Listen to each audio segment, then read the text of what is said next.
Canego here from Midship Cinema, looking a little tired and disheveled, and frankly, I'm a bit in shock and feeling very sad because I just found out that the beautiful Aurora, a ship that I've been following since 1976, when she was the Xanadu, when I first stepped foot on board her in Los Angeles Harbor, has very, very sadly sank at her berth. And by a very strange coincidence, I was just up in the Bay Area. I met with documentary maker Robert James, who is actually working on a beautiful documentary about the ship and her savior up until now, Chris Wilson, called Man Seeking Ship. And after I filmed some stuff with Robert about the ship's history, and a few overviews on her career and why she's such an important ship to save, I actually drove over to Stockton with my dear friend Liz Kemp and took some video footage of her. And actually, while I was there, and this is just 3 days ago on Saturday, I felt a profound sadness looking at her and hearing the howling wind and seeing what looked like a ship that once had so much hope actually giving up her ghost. And then today, the news is out. She has sunk at her berth, or sank at her berth, forgive me.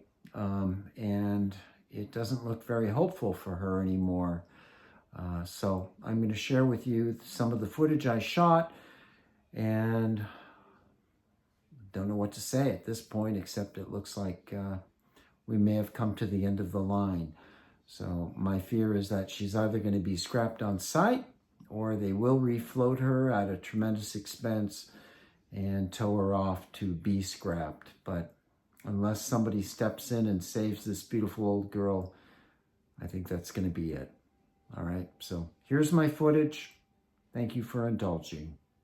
Peter Canego signing out. Right, my encyclopedic brain is not quite up to snuff, but I can give you the general process of why she was sold in the first place. So this particular ship, I had followed, since I had visited her when she was a Xanadu. She was sailing as a luxury cruise ship, and that didn't do so well. She was too small. She didn't really make much money. So she was retired.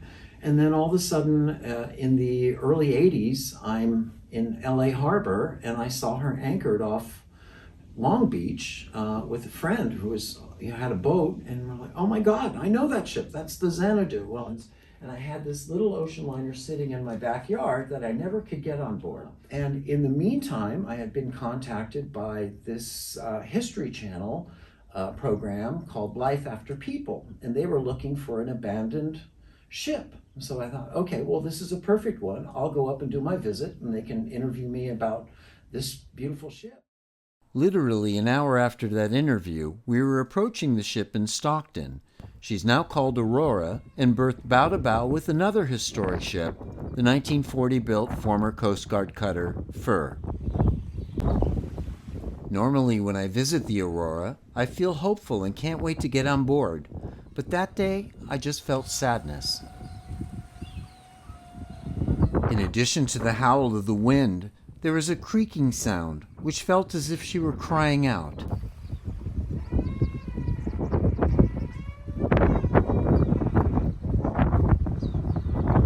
It sounded almost like the call of an elephant, or perhaps even a whale, but whatever it was not a happy sound.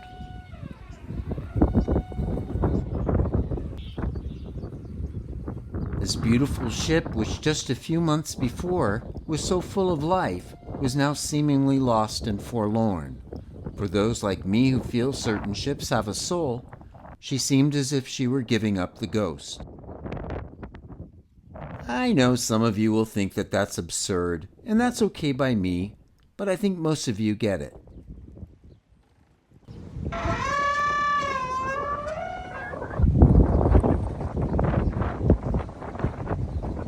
There will be much more about this beautiful ship on this channel, so please stay tuned for that, and Robert James's forthcoming documentary, Man Seeking Ship, for her full story.